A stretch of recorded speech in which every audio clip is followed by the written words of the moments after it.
And then from there, I use what I learned from all that social media marketing to then grow my own personal business, which I made with my brother called Kraken Coffee. I think I was about 15 or 16 when I started down. Mm. We grew that to, I think, 100 plus sales to 13 plus countries. It was a subscription based business. It was during a time where COVID was going about. So a lot of coffee distilleries and not distilleries, but their coffee makers were finding it hard to sell during that time. And so we had a subscription business where we essentially just promoted local Northern Irish coffee brewers.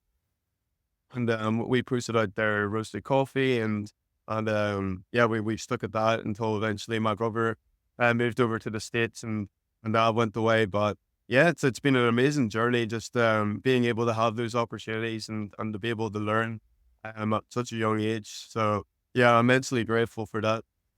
We see you're grateful, but you walk through the door, right? That door opens, and I'm a big fan of talking about this because I've had my own doors that I've walked through to get where I am right now, and I see a lot of people who have a victim mentality, right?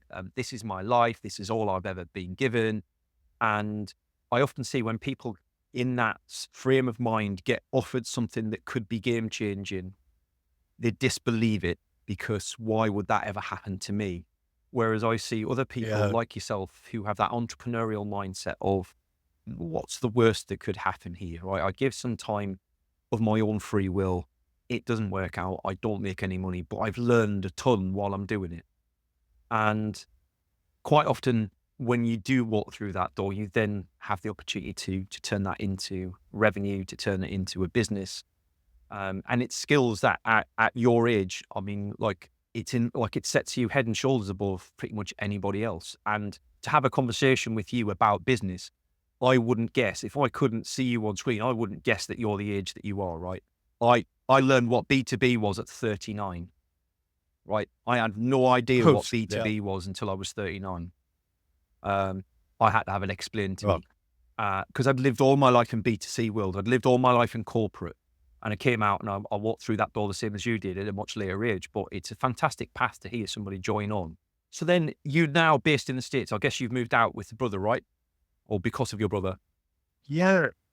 Yeah. So actually, when I was, I think it would have been the second last year of high school, my brother went through the exact same program and it was called Sudden Trust. It's a Fulbright program where essentially kids from low income backgrounds in the UK can get a chance to go to America for 2 weeks. And so I was gassed. I really wanted to go see New York because I've heard so many good things. In fact, I was weirdly passionate about the $1 pizzas that they do over there. I just thought it was really cool. So I just wanted to go over there and experience it. Sadly, that is when COVID did happen. So I didn't have the opportunity to go on that trip. But I got into the Southern Trust and through that, I was able to work on college applications to the US and have more of a chance of getting a generous scholarship, which I ended up getting for University of Richmond. Again, absolutely super grateful for that.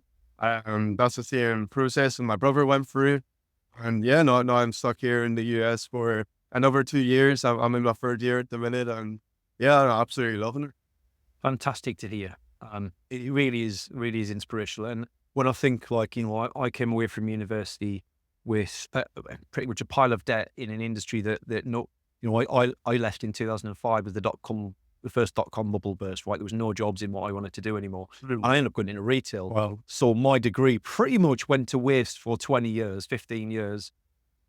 But it's interesting how that came back in later life. And I hope you see that too, is like not just the skills that you're building on an entrepreneurial side, but your qualifications will become much more relevant further down the line when actually they're what separate you from other people and give you a unique skill set that other people don't have who haven't been through that educational environment.